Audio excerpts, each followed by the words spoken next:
Hi guys, Paul here from PABrewNews. Well, no, don't do that. Don't you do that.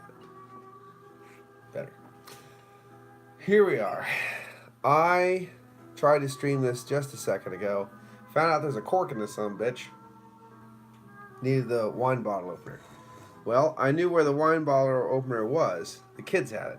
Where it was, I didn't know. But after an exhaustive search, I found it in their toy box with a bunch of paper and putty shoved in here, so I had to take it apart and fix it. And now we're back. Yay. Now we're back. But back with what? Let me tell you.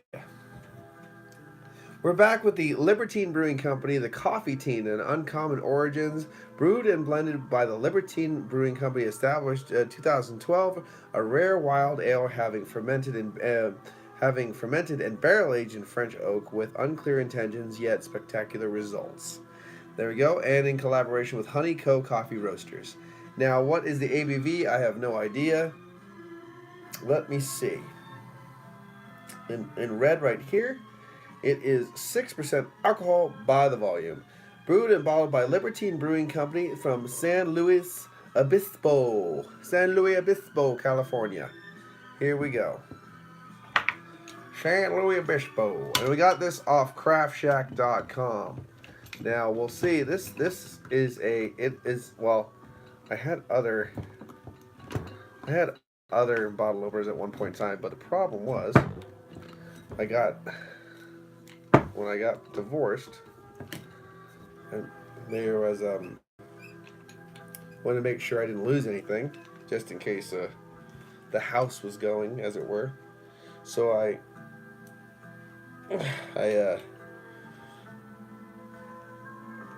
oh wow, that is fucker in there. I had everything kind of boxed up and moved out, so there is probably a better bottle opener, but it's in a box somewhere. Holy. Well, I might not be able to do this review because I might not be able to open the bottle.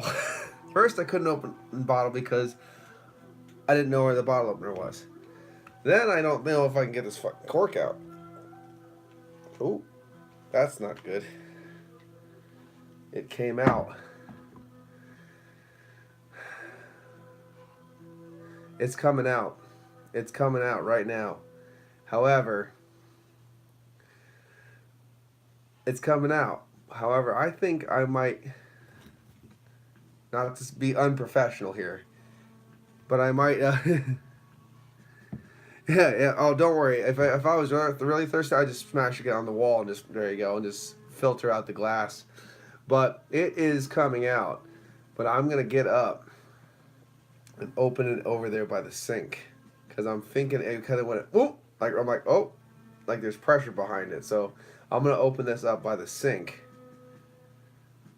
Just in case. Now the last one had a big foam over, but I got there into my paint bucket in time, so there's no beer everywhere. I'm going to just do this real quick. Not to be unprofessional, but just so I don't have to clean up a mess. I'll be right back.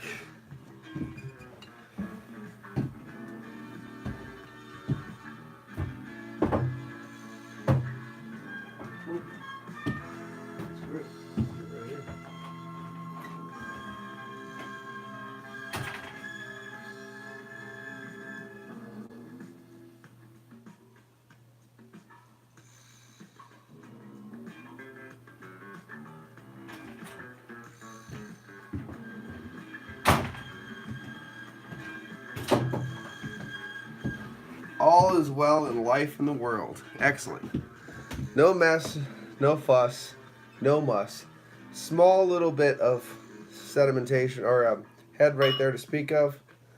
Let us pour this massive bottle and see what we have going on. Actually, right now, in the week of sour ales, the Hellbroth Wild Ale is kind of the winner of all the ones that I've had so far as my personal taste goes. Everything was kind of like in the 8 above and below category. That one was pushing, it was an 8.5 pushing a 9. That was actually pretty damn good. If it was a little bit less explosive, although it was kind of fuzzy, fizzy, you know, actively carbonated. If that was a little bit less so, it probably would have got a little higher because you probably get a little bit more flavor. What I did though with that one afterwards, I had this much uh, hazy double IPA left over, so I topped it up with that, mixed them two together. Made the best damn drinking experience I've had in a while. Man, I was like, oh my god, like I didn't want that glass to run out. That was a 9.5. So Beer Alchemy for the win. Okay, let's get into the one in question right now. I try not to exacerbate the beer too much and agitate it, but it looks beautiful. Nice soft carbonation, really honey golden hues kind of go in there. Just a little bit of a ring of a head, not too excited. That's why I like it. I like it not too excited. There is a little alcohol like signal from the 6%, but not much. Just just glorious looking actually. Looks almost like a nice beautiful mead with a little bit of a head on it. So well, let's get some aroma on this rare wild ale with coffee. All right.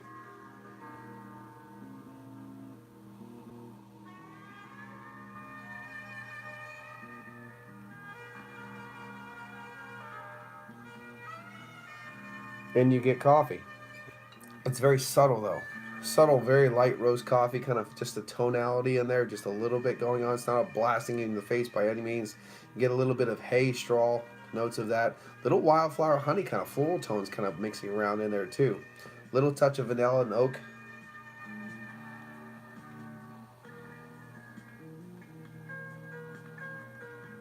Something that reminds me of a little bit of a lemon in there.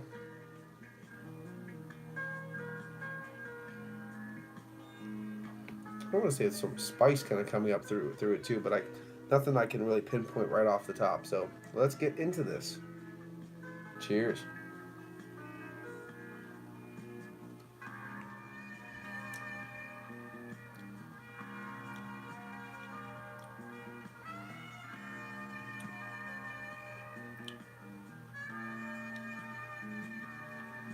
Very easy to drink.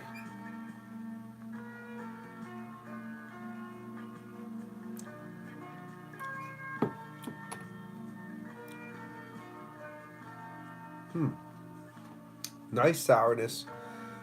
Absolutely nice sourness. Right in the middle of the palate. Crisp green leaves. Lemon. A little bit of little grassiness. A little lemon grassy kind of quality is there too. A little dill maybe, a little bit of that. All just kind of coming together. Really, really playful. Really nice. Basil maybe. Basil is more along the lines of what I'm getting. Basil. Basil. Crunchy green leaf. Nice lemon quality wrapping everything around. Little bit of something like reminds me of a biscuit tone and a little bit of a hay tone in there too. Right in the middle of the palate there, nice. Not getting as much as like that wildflower honey kind of floral tone as I got in the nose, but still nice. The coffee's right up front. You get that coffee tone right in the front. Then it kind of just dissipates and lets the beer kind of take over from there. This would be not if you're doing a crazy bottle share like Craig and I did and stuff like that, but if you wanted to just sit around a table and relax, kind of a beer. Crack a big bottle open and give everybody a little, a snifter full, and just shoot the shit and talk. This is definitely a good one for that. It's very inoffensive. It's very lively and bright. Very enjoyable. The coffee, I'm sure there's going to be a little bit of something going on with the coffee. There's a nuance of it in there. So you get the aroma, then you get a little bit of that flavor content from the coffee, but it dissipates right off, and then the beer really just takes over from there. So you do get it. It is coming out. The tannic notes aren't very much. I expected a little bit more tannic notes. I would expect a little bit more vanilla in the flavor too, but I'm not getting that either. There's a soft earthiness in the back, but that probably instead of I can't tell right off the bat if that's tannic barrel or coffee, if you know what I'm saying. Just kind of wafting right in that little area, but it's not bad.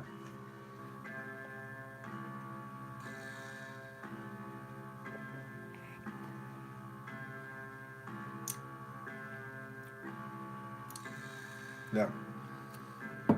Very bright, peppery.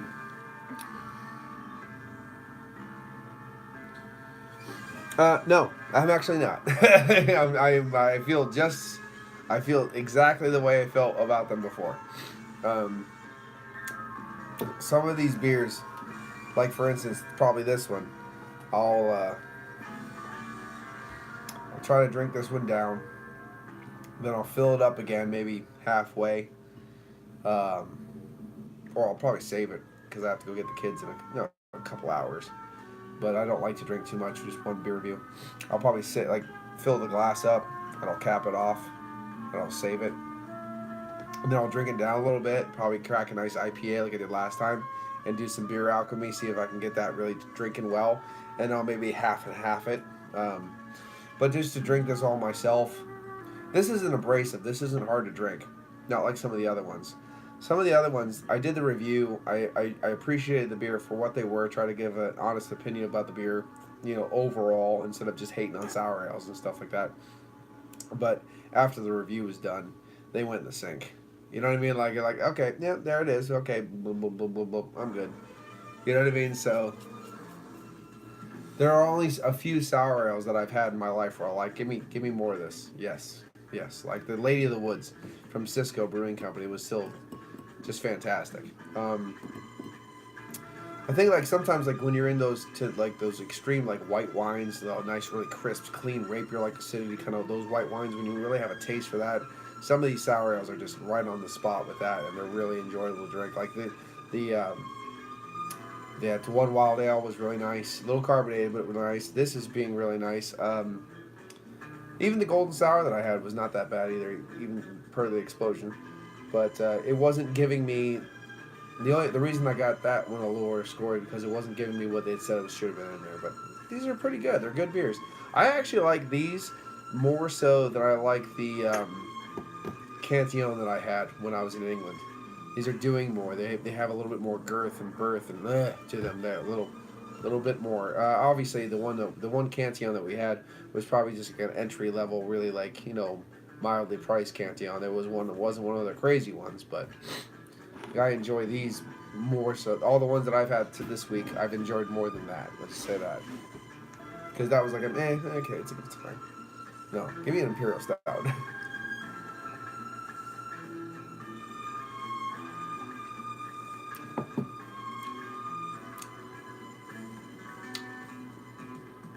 This is just laid back as a hell. This is laid back as fuck. And the coffee's more. And the more I drink this, the more the coffee wafts in your palate as you drink it. I like this. This is just an easy drink and enjoyable beer. I like that. And the coffee is just weird. Why would you put a coffee in this style of beer? But the coffee just gives that extra dynamic. It almost seems it would be nice, like if you had instead of coffee, you had like a pipe tobacco tone.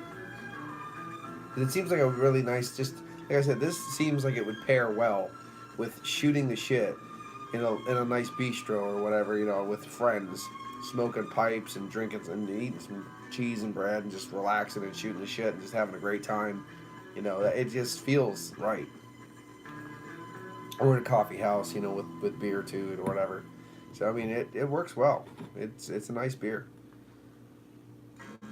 It's not going to slake the industrial thirst. It's stuff like that. Like some of these beer styles I find very weird, like the saisons and stuff, like all the farmhouse saisons. Oh, it was brewed for the the laborers, the farm hands and stuff. I was like, dude, I don't want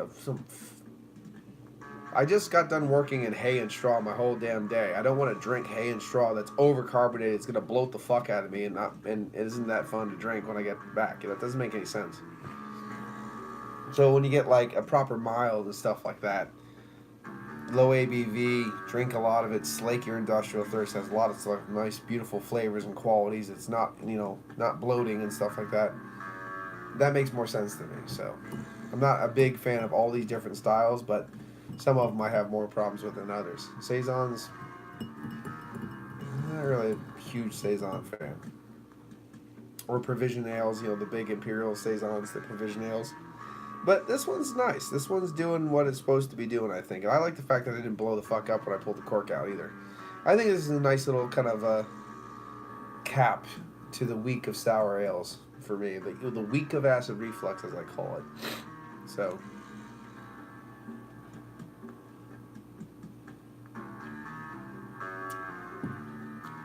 And, excuse my itchy nose. Feeling better. I'm not all the way out of the woods, but the man flu is pretty much on the down low, which is good. Really excited about 2 reviews I get to do tonight, since I'm off, of 2 Pennsylvania hazy IPAs that I found. So I'm really looking forward to that. One's from the... Whoop. No, thank you. Yep, one's from the New Trail Brewing Company from Williamsport, my neck of the woods, and the other one's from Wine Ridge from Dallastown, which is south of me. So, gonna have 2 reviews from them. Looking forward to it. And I'm probably gonna do, like I said, some beer alchemy with this. So, until then, which should be around probably like 7 o'clock probably, after dinner. Let's close out this week of sour ales by giving this one, I'm actually going to give this one a 9. It's not the most bombastic, it's not the most diverse, but it's the way it's doing it, the way it's drinking, the way it's presenting itself. That coffee's really coming bright and bold. It's really lifting the whole beer. I like the amount of sourness. I like the carbonation. I'm liking a lot of things about this beer. Cheers. So I'm going to give this one a 9. I think this one it's great. It's an unexpected cap off to the week. I like it. Definitely check out some more stuff from the Libertine Brewing Company over there in San Luis Obispo, California. Anyway, this has been Paul from PABrewNews. Yeah, I'm probably just going to, like I said, I'm going to kind of put the cap back on this. Let this sit here. Probably cap, like, that's not the right cap, of course. Of course not the right. There you go. That's the right cap. Pop that on there. And then cover this boy up. Excuse me. Probably cover this thing up with a VCR or VCR tape, because that's what we're doing for Slasher Sunday. Just leave that there, and then I'll come back to it when I get the kids from school, and we'll do some beer alchemy. Looks okay to me. Sounds good to me. I'm gonna enjoy it. I know that. By the end of it, oh, I'll really enjoy it. But I'm off tonight, so hopefully maybe hang out with friends online or whatever. All that good shit. This has been Paul from PABrewNews. Cheers. Watch that finger.